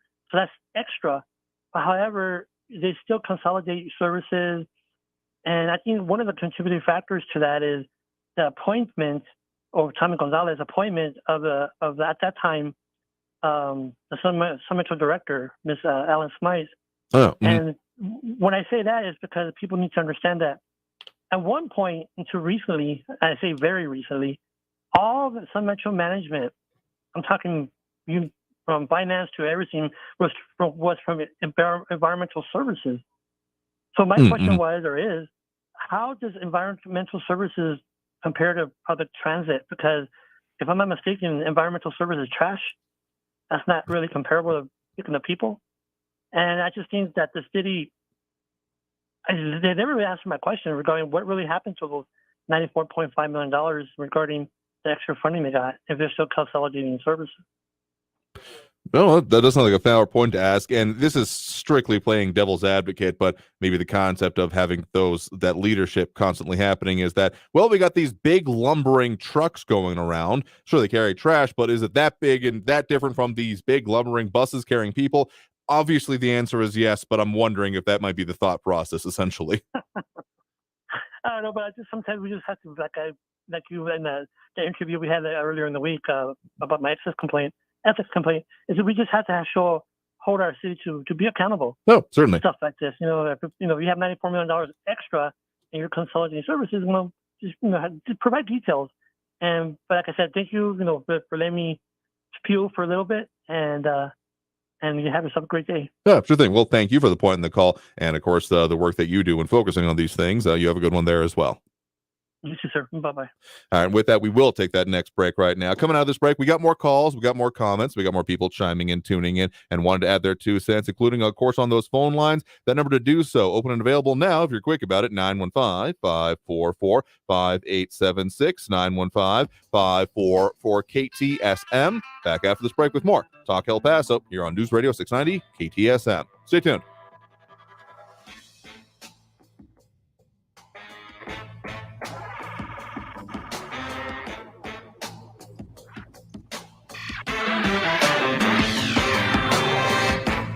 Traffic all day. News Radio 690. I-10 eastbound at Copia, a minor accident. No lanes are blocked, but police are there on the scene. Some road work is finally wrapped up on I-10 eastbound, but there's still some slowing behind it. Piedras to Airway is a 5-minute delay. Stop-and-go traffic on Montana Avenue still with 13-minute delays westbound from Zaragoza to the Loop. That's due to a gravel spill that's still partially blocking the right lane on westbound Montana at Justice. Kerry Edwards, El Paso traffic. This report is sponsored by Lowe's. Lowe's is partnering with HDTV for the second season of Build It Forward, giving back to the communities they serve. Inspired by Lowe's Hometowns program, hosts Tania Nayaka and Shane Duffy are traveling to surprise community heroes with life-changing renovations. Watch Build It Forward all new Saturdays at 6, 5 Central. No, not now. That sounds like it's going to cost you. I know what to do. I'm going to CashNetUSA.com. I can apply in minutes, get an instant decision, and if approved, I could have the money in my account as soon as the same business day. When you need money fast, be the hero. Go to CashNetUSA.com to apply for the money you need now. The exact timing as to when your loan funds will be available will be determined by your banking institution. Hi, I'm Scotty Clark from Scott Heating, Cooling, and Plumbing. The heat is back, so get ready, El Paso. It's going to be a long, hot summer. At Scott Heating and Cooling, we're ready to help you maintain and service your home and business HVAC system. We service all major brands of heating and cooling equipment, as well as commercial kitchen equipment and walk-in freezers. With appointments available 7 days a week, make an appointment online or call Scott Heating, Cooling, and Plumbing today at 915-595-4529. If you're hiring, it can feel like trying to find a needle in a haystack. You can hope the right person comes along, or you can just use ZipRecruiter. Like Marco, president of operations at Telly Tires and Auto Centers. ZipRecruiter helps me find all the right people, even the most difficult jobs to fill. See why 4 out of 5 employers who post a job on ZipRecruiter get a quality candidate within the first day. Now try ZipRecruiter free at ZipRecruiter.com/free. ZipRecruiter.com/FREE. Turn your home into restricted airspace. Tell incoming flights you want them diverted. The new Raid Essentials light trap plugs into the wall and uses light to attract, then trap flying insects like fruit flies and mosquitoes. Its 24/7 continuous attraction provides insecticide-free protection that's people and pet friendly. Consider air service interrupted. New Raid Essentials Light Trap. Insecticide-free protection. Always just minutes away from the latest news around town and around the world. You need to know what's going on. News Radio 690 KTSM. El Paso's News Radio 690 KTSM. Live from the KTSM AM 690 studios, it's Talk El Paso with Andrew J. Polk. To be a part of the show, call 915-544-KTSM or follow on Facebook at facebook.com/Talk El Paso. Now here's your host, Andrew J. Polk. Thank you all so very much for joining us here for Talk El Paso, airing live on News Radio 690 KTSM. I'm your host, Andrew J. Polk. Thank you for tuning in, however you may be doing so, be it on air, online, live streaming through the free and reliable iHeartRadio app, or joining us over on the various social media pages we're up on these days, facebook.com/Talk El Paso, the Talk El Paso channel over on YouTube, Twitter at Talk El Paso, or twitch.tv, Andrew J. Polk, demonstrating that. They're Mondo Moncada chiming in, talking about Burgess High School 50th reunion coming up this October. Like, this is the 50th one that they've had, or like your 50th. Either way, I guess congrats on that way. But if it's of the high schools I'm familiar with in the area, that's not the one I'm totally up on the history of. So correct me if I'm wrong there. In any case, a lot of other comments coming in, and of course those dropping those likes and reacts that we do appreciate, as it helps us with all those algorithmic things, including, of course, Angel Rueda, Ida Beza Gardner, Flaco Jimenez, James Holmes, Jim McCravey, RJ, James Radcliffe, Jennifer Favor Howell, Robbie Flores, and Monica Cervantes. Mondo clarifying, class of 73. Well, congrats in either case there. That having those type of reunions can be a great thing. Kind of went to my 10th, and we kind of didn't do a 15th then, so yeah, maybe we'll figure it out before too long. Anyway, getting back to those phone lines now. Again, that number to call full up at the moment, but keep that number handy, 915-544-5876, 544-KTSM. We do have Raul in the Northeast on the line with us here right now. Raul, thanks for joining us. Hey, Andrew. I think you'd have to concede that the state of the economy affects El Pasoans, right? Sure. Okay, so let's look at some economic statistics. Do you remember how Donald Trump used to brag about the stock market's performance during his presidency before COVID? Do you remember that? I mean, he bragged about a lot of things, but yes, that specifically. Yeah. Well, the S&P 500 hit an all-time high during Biden's first year as president. And in fact, it's higher today than at any time during Trump's presidency. I mean, it's smoking hot. Year to date, it's up 15.73%. Over the last year, it's up 20.7%. Since Biden has been president, it's up 13.94%.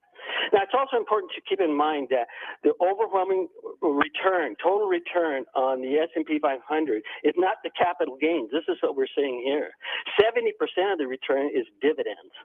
So, thank you, President Biden. Whatever you're doing in economic policies, man, they're really doing well for my clients and myself. And as a matter of fact, Trump said that the stock market was going to crash if Biden became president, and that everyone would be poor. So his ability to prognosticate the economic future isn't too hot, in my opinion.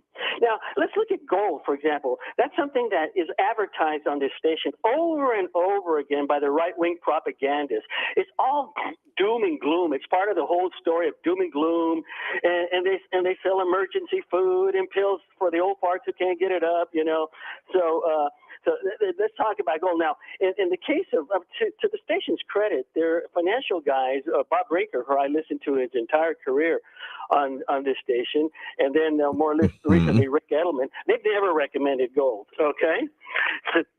So the gold, for example, year to date, it's up 6.77%. So that's compared to 15.73 for the S&P 500. So the S&P 500 has doubled its performance, more than double. Last year, the gold did 8.32. The S&P 500 did 20. And during Biden's presidency, gold's up 9.81. That's a good return, don't get me wrong, especially for outright speculation on doom and gloom. because there's no dividends, there's no earnings. It's not a company that you're buying. You're buying a commodity. It's commodity speculation. So in any case, in Biden's case, it's up 13.94. That's the S&P 500. Again, buying the 500 biggest companies in America, the leaders in their industries, the stuff that everybody needs and wants. So there you have it. Now, inflation is down. I heard Andrew admit that inflation is down. It's down to 4%. So that's very good, and it's seeming to trend down. So the economy is looking good. That's really good. And of course, the big thing under Biden's presidency is jobs. The job market, man, unemployment at 54-year lows, okay, at 3.4%. Anybody who wants a job can get one, So there's a lot of people out there who are, I guess, moaning and groaning and crying about this and that. But, hey, you want a job? There's one out there for you. Go get it, So that's a great thing, and interest rates, they're up compared to what they were for a while, mortgage interest rate. But that period of time when they were 3, that was an anomaly. That's not what they historically have been. Historically, they've been in the 6% range. So that was a great time. If you refinanced or if you bought a house, you could buy a whole lot more house at 3.5% than you can at 6%. And the people who took advantage of it, good for them. I mean, I'm happy for them. But to blame that again on Biden and in this case, any president, isn't really valid. I mean, there's things that presidents can do that can affect the market and the economy on the edges. They can certainly do things that could really screw it up. But to make it better, it's kind of hard because there's so many, gears in place, so many players involved that it's really hard to do. So it's pretty much a thing that they ride. They either have the good luck to ride a bear or a bull, and that's the reality. And anything short of it, somebody's filling you full of it. And there's a whole lot of that going on the right-wing radio stations and from Trump and the Republican Party. Full of it, the big lie, and all the Dems are pedos, and it goes on and on and on. It's very, very sick, and I hope it doesn't get real, real violent. We'll certainly agree with you that violence in relation to any of this is not really justifiable in any way, shape, or form. And that, again, the economic indications have been kind of all over the place. Market-specific ones have been rising, but as our interview today said, that it's been driven by a couple of things. But I'll agree with you on this, well, not exactly what you said, but on the concept of that's kind of the best thing that government markets can do for markets is kind of get out of the way, or more specifically, have a level of predictability. Because if businesses, individuals, and then them in aggregate, of course, can kind of understand what's coming, what's possible, what's on the horizon, it makes making longer term decisions a bit easier. So volatility, what is going to come with the regulation? Will this happen or not?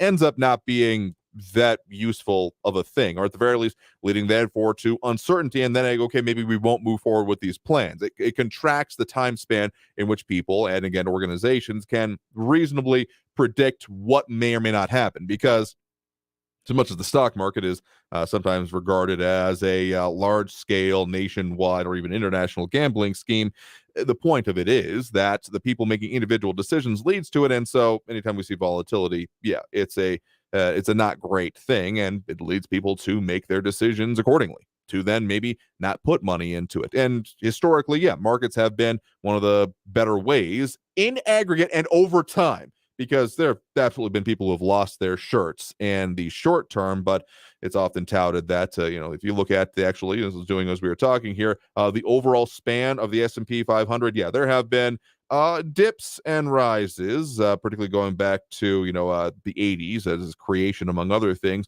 And there are definitely times in which you could have gone from, like, say, in 2007, 1,400 as the market cap there to about like 800, 800, then in 2009. And we've risen some dips and rises already, but overall it has risen. Again, overall, if you had money, particularly in the start of it, you would have, within those companies anyway, seen a order of magnitude increase in the valuation of it here. So that's one of the reasons that, as much as Jay Ratcliffe, our financial interview today, said that, he does like, the quick flips, looking for value, those type of things, that for the average person who isn't wanting to just do this, that the best thing is to figure out the performers and who you want to stick with in the long run. So I mean, certainly hope that the economy increases going on. Of course, anyone that is either seeking power or in power is going to say something along the lines of it is only available under me, because that's how it always goes. And those that are in power often say if it's because of where we're there, hey, it's because of us, or if it's particularly when they're new in office, saying, well, it wasn't really our fault because we're just dealing with the previous guy did. I mean, we've seen those trends across multiple different administrations. So I think we're getting possibly into some of the impacts that could be seen from the Biden administration or their policies. But again, I think the best thing that most administrations can do is kind of get out of the way unless there is significant reason to end up getting in there. So let's go ahead and appreciate the point in the call and the discussion about the markets and related to the interview we had today. Let's go ahead and take that next break right now. Coming out of this break, we got more calls on the line we'll get to there. And as well as if you want to get on the line yourself, that number to call is 915-544-5876, 915-544-KTSM. Back after this break with more Talk El Paso here on News Radio 690 KTSM. Stay tuned.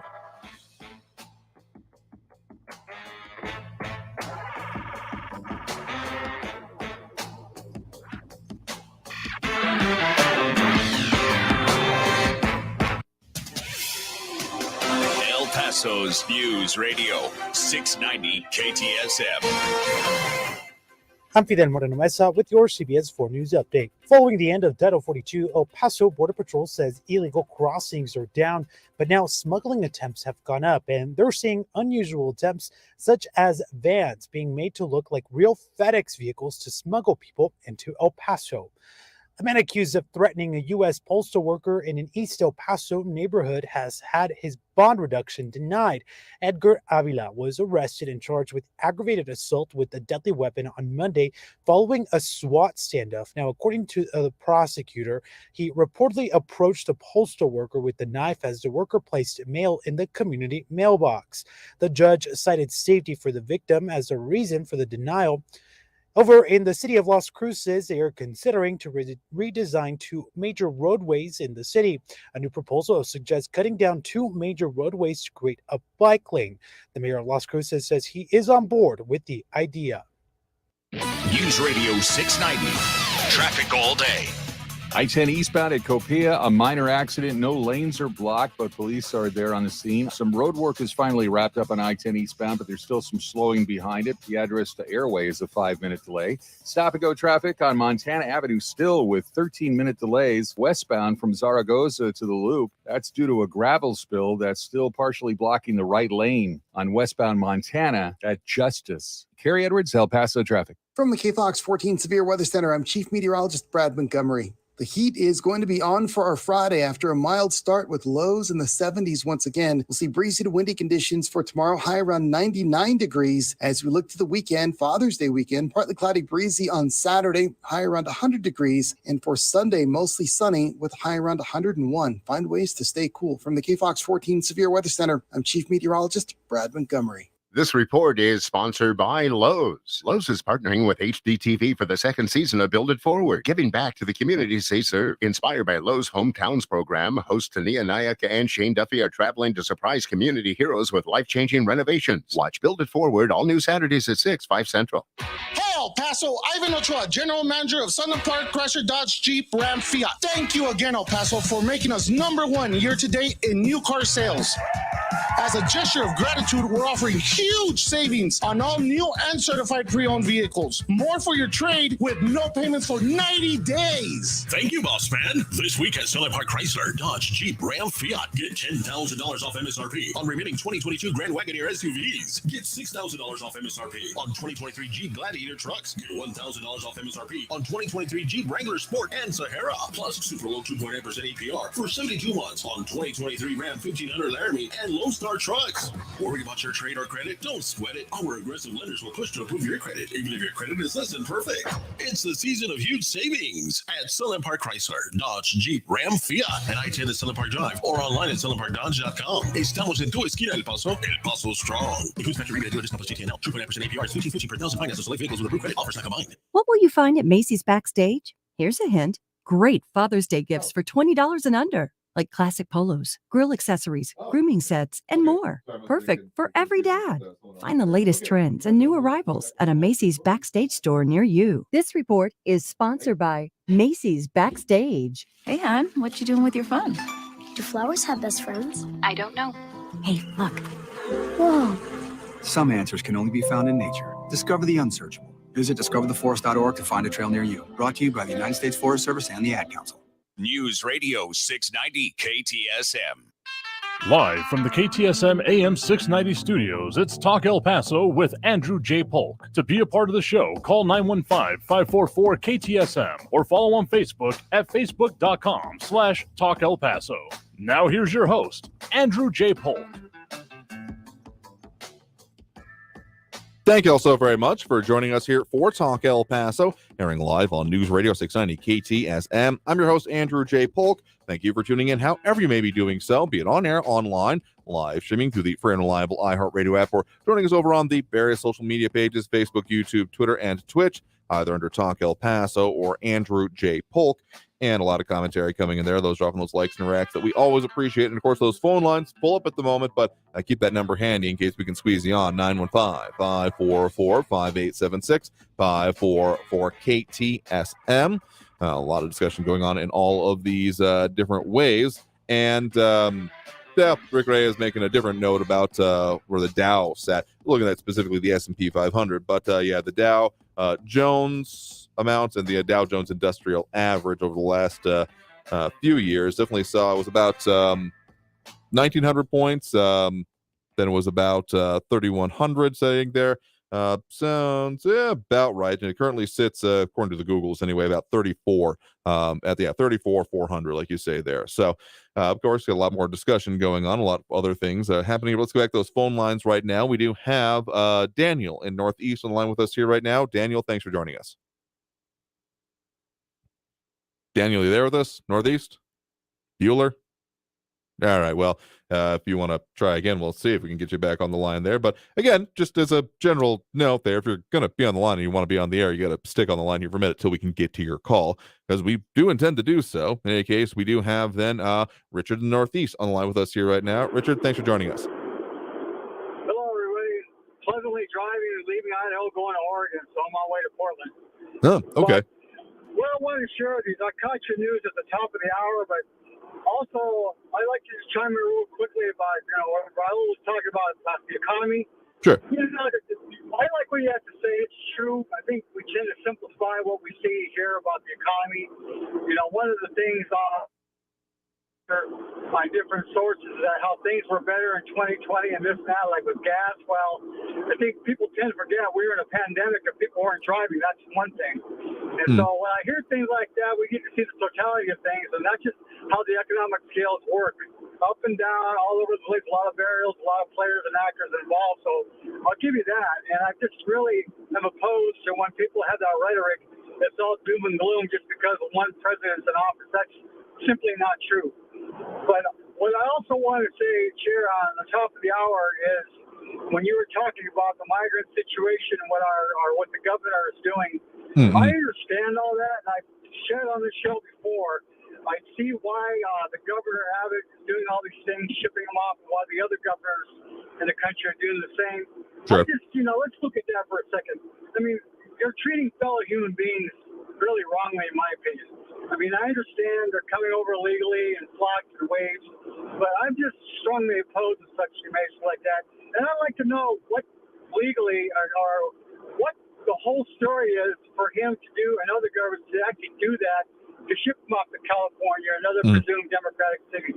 I just think there's something really flawed about that course of action where we're trying to deal with the crisis here on the border. Quite frankly, as I said, many administrations have failed to address that about the border efficiently going back decades. So I just want to share that a little bit of knowledge with you. So, yeah, to the major question, I'm going to put it on mute there just for a second to get a lot of background noise there from you. But what I will say is that, I mean, I guess it would be in terms of like the legality question I think you were getting at there for different governors. I mean, there have been investigations launched. I want to say more towards like the Martha Vineyards part that was being done previously. And I want to say a little bit more focus, maybe not in total numbers, but maybe in aggregate, at least my consideration of it, towards some of the efforts being done by Florida Governor Ron DeSantis, of which there is maybe further investigation going on too. But I mean, I guess the legal situation from my layman reading of it is that, I mean, the people are in the country. They may have a certain level of authorization at this point pending further processing, depending on, again, the individual situations can be vastly different. But they're here. They have any kind of temporary status, even if it is, again, pending adjudication, essentially.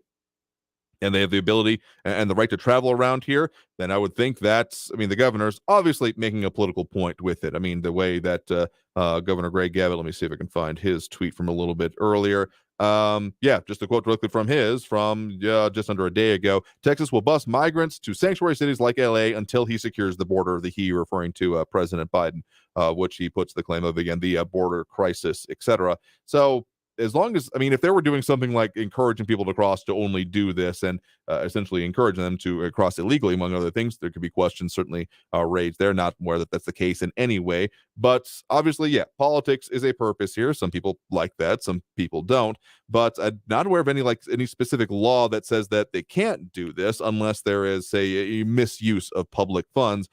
Maybe more of the question of, like, again, the fact that there was, again, reported agents of Florida Governor Ron DeSantis in and around this area looking for people to go specifically to California. I have various different questions about that effort. But again, I think the politics is the point. I will frankly agree with you on that point.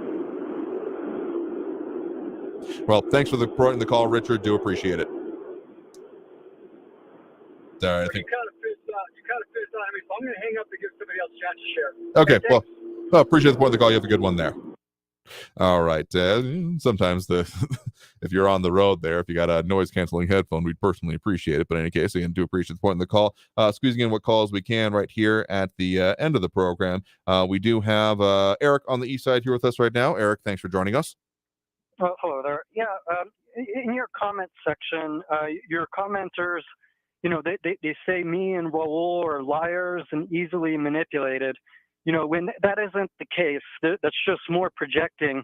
Just a real quick example of, before getting to local issues, those on this station truly are shameless in their lies. Like Sean Hannity earlier today, like he had a former Florida Attorney General who received $25,000 from the Trump Foundation for her reelection as Attorney General, Pam Bondi, lying about a popular video of Biden telling people at a conference that was broadcast live of the Council on Foreign Relations, a popular video of Biden saying he got a prosecutor in Ukraine fired. And she shamelessly lied, saying it was some secret small meeting not intended to be made public when it was broadcast live on C-SPAN.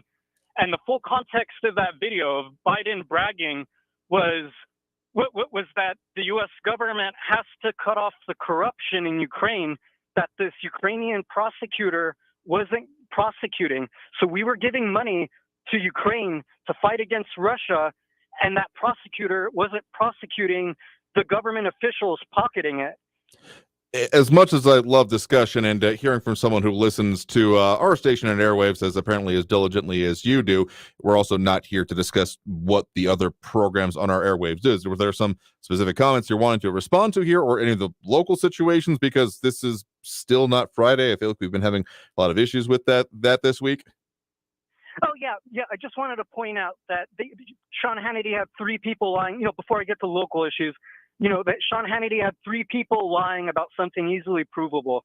And in regards to yesterday's call, there was a miscommunication, but it should have been self-evident that I was talking about the UMC bond that the Libra Initiative and yourself lobbied against many months ago, because that's what we were discussing, at the end of our call 2 days ago, when you incorrectly stated my view that bond would save the lives of uninsured children and El Paso's poor. Well, you said that was an opinion when that was a fact. And I also started our discussion yesterday mentioning that the life-saving comprehensive cancer treatment facility that bond would have financed and created, those two subject matters, are clearly indicate. I was talking about that original bond, like that comprehensive cancer treatment facility that would treat El Paso's uninsured children with cancer and El Paso's poor with cancer, isn't part of the bond that was passed a couple of days ago. That covers only an intensive care facility, which is great and all, and we should applaud that, but it wasn't what was entirely in that other bond.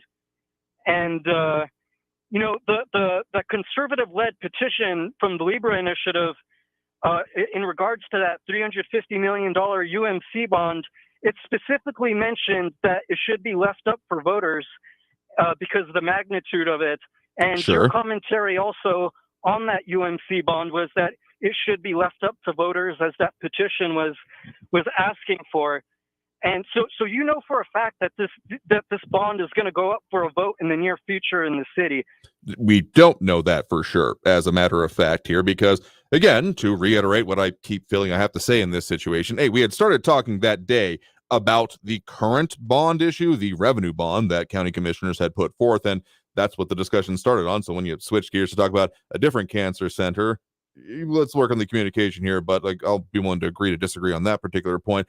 But again, what has been said, I'll need to pull up the exact articles from our news partners at KFOX 14, but that essentially leadership in the wake of that petition to stop it from being able to move forward as specifically a certificate of obligation bond and require it to go forth as a general obligation bond. I do believe the statement's not exactly a quote here because I don't have it in front of me, but that the substance of it was from UMC CEO Jacob Cintron was on we're going to have to reevaluate and figure out what it is because, among other things, their purpose and the things that they said during the interview that we had, not with Cintron, he wasn't on the air with us, but with the spokespersons for UMC and the El Paso County Hospital District that we did have on, Ryan Milkey being, of course, one of those, is that there was an urgency aspect to this year, that they said that we need to do certain things now to essentially, among other considerations, get ahead of inflation and current community needs. So to say that this is absolutely going to come up, I'm not that I would argue is absolutely not a fact because it's not supported either by the statements that have been made previously by the people involved in these organizations,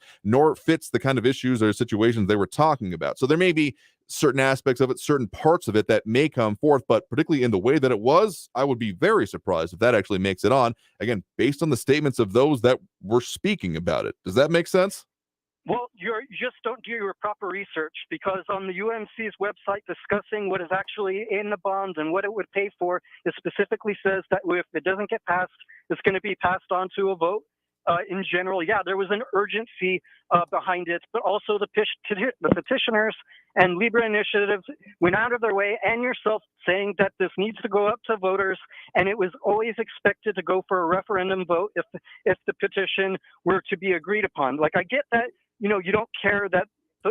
Eric, you can say all that you want about me here, but certain facts are self-evident, including the fact that, okay, you hate our news partners at KFOX 14. That's fine. Let's go to a different one. El Paso Matters, article from November 21st, 2022. So one of the more recent ones on this. UMC still uncertain if bond issue will be taken to voters.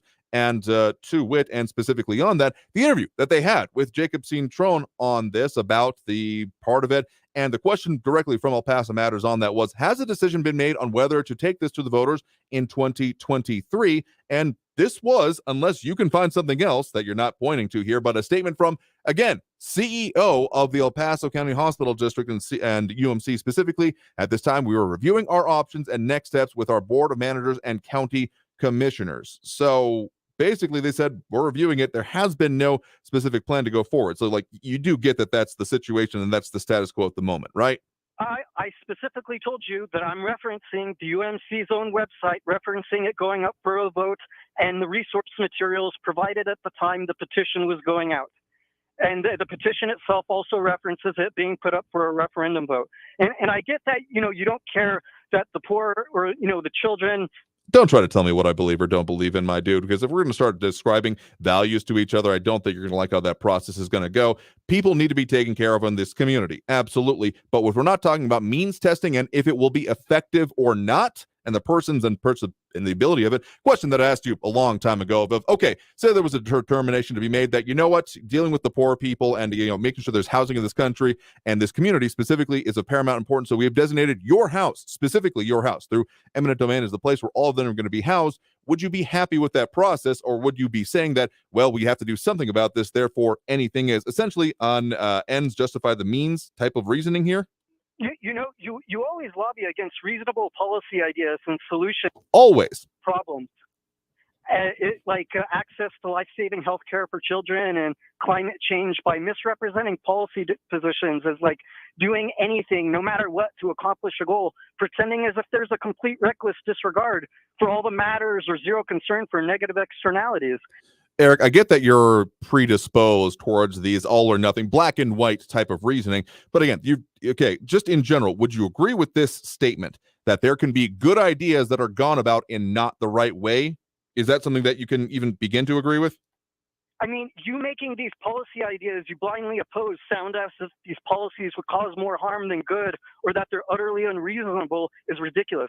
This is important. It would be ridiculous, which is one of the reasons I haven't actually said it, because as I've challenged you, I've lost track at this point here to actually quote me on any of these assertions about the positions that you say that I hold. It makes it real easy to just kind of straw man someone, doesn't it? No, you said doing anything no matter what to accomplish a goal. That's what you always said in regards to climate change and specifically in regards to this UNC bond. Again, dare you to find me quoted actually saying that. Okay, Paul. Yeah, okay, keep doing that. But this is important for you to be self-aware of, this intellectual dishonesty, that you just assume that all of these reasonable policy solutions are extreme with zero consideration. Again, dude, I don't think you're actually listening to me. You've clearly listened to a lot on this station, but I think you're either conflating it, other positions and other things here. I think that, we have covered this issue pretty entirely and a lot of the different viewpoints on it. I don't particularly agree with you and your way you end up going about this, and that seems to set you off in a variety of ways. I can't really help you with that. You're entitled to your opinion, but to say that no one can disagree with you without being some various version of bad, wrong, evil, etc. is...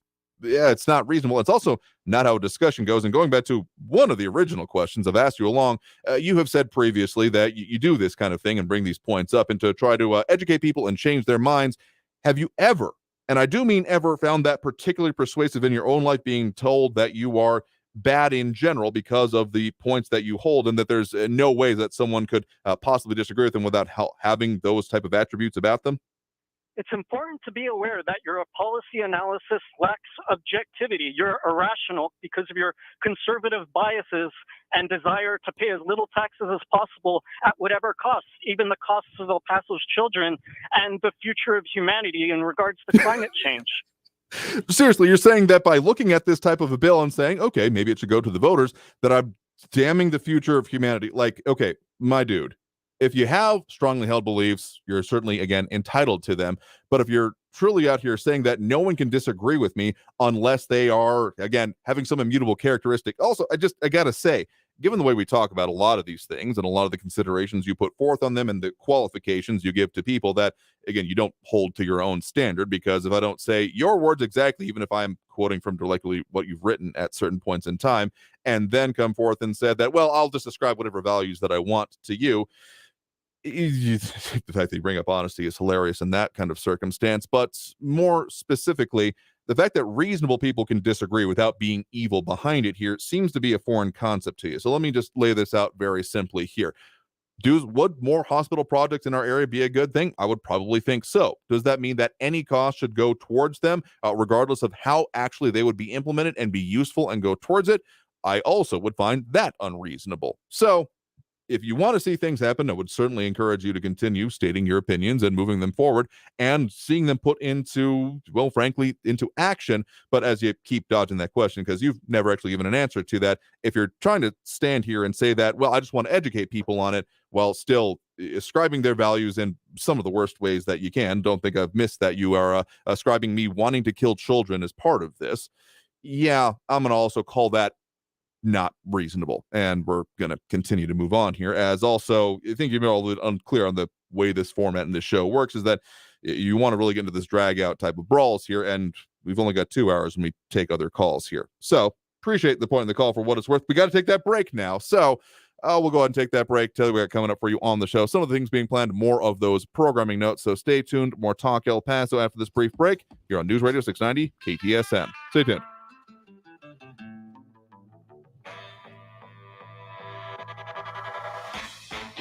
Traffic all day. News Radio 690. I-10 eastbound at Copia, a major crash that's blocking 4 out of the 6 lanes. 4 right lanes are blocked. Stop-and-go traffic still, although it's looking a lot better. About a 5-minute delay westbound on Montana Avenue at the loop after a gravel spill blocked the right lane. El Paso police responding to an accident at North Carolina and Giles. I-10 eastbound still slow between Piedras and Airway with 5-minute delays. Kerry Edwards, El Paso traffic. This report is sponsored by Lowe's. Lowe's is partnering with HDTV for the second season of Build It Forward, giving back to the communities they serve. Inspired by Lowe's Hometowns program, hosts Tania Nayaka and Shane Duffy are traveling to surprise community heroes with life-changing renovations. Watch Build It Forward all new Saturdays at 6, 5 Central. Okay, so we have the car payment, the rent, utilities, and the repair bill. What should we do? I know. I'm going to CashNetUSA.com. I can apply in minutes, get an instant decision, and if approved, we could have the money in our account as soon as the same business day. When you need money fast, be the hero. Go to CashNetUSA.com to apply for the money you need now. The exact timing as to when your loan funds will be available will be determined by your banking institution. The El Paso Community Foundation supports the causes you feel passionate about here in the Borderland, whether it's education, social services, arts and culture, the environment, health, or economic development. The El Paso Community Foundation has been promoting philanthropy and progress in our hometown region for more than 45 years. Make your mark with us. Start a fund today. For good, for El Paso, forever. Learn more at epcf.org. That's epcf.org. My mom and dad are the best. Ever since they called the Early Childhood Program, I'm doing so much better, and mom and dad don't worry or stress as much as they used to. They seem a bazillion times happier, and all services are free. Parenting isn't easy, so we signed up for the free early childhood program at the El Paso Center for Children. They taught us how to deal with COVID-19 stress and be better parents. Lots of other free services are available. Call 915-500-4105. That's 500-4105. El Paso's News Radio 690 KTSM. Live from the KTSM AM 690 studios, it's Talk El Paso with Andrew J. Polk. To be a part of the show, follow on Facebook at facebook.com/Talk El Paso. Now here's your host, Andrew J. Polk. Thank you all so very much for having joined us here for Talk El Paso, airing live on News Radio 690 KTSM. I've been your host, Andrew J. Polk. Covered a lot of ground here today and a lot of let's call it changes in volume, but otherwise we'll of course keep doing that as we do every Monday through Friday, 4 to 6 p.m.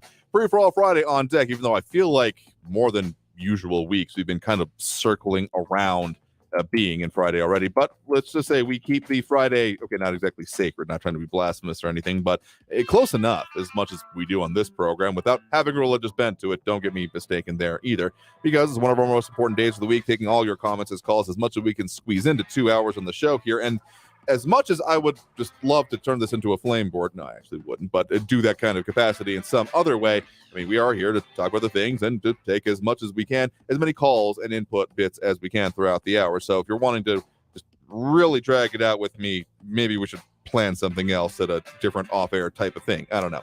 In any case, some of the things we're working on for you next week, like I said, we're going to be off on Monday, and I will be out Tuesday. We've got some other replacement or some new fill-in programming for you being planned for those time frames, so stay tuned for that. But otherwise, that'll do it for us today because we are super out of time here for this program. I do want to thank everyone that did tune in, call in, comment. If you do want to participate in the show and talk about the things that affect us here in the Borderland, we'll do that every Monday through Friday, 4 to 6 p.m. So until then, until next time, stay safe out there, look twice for motorcycles when out on the road, and have a great evening, y'all. We'll see you tomorrow.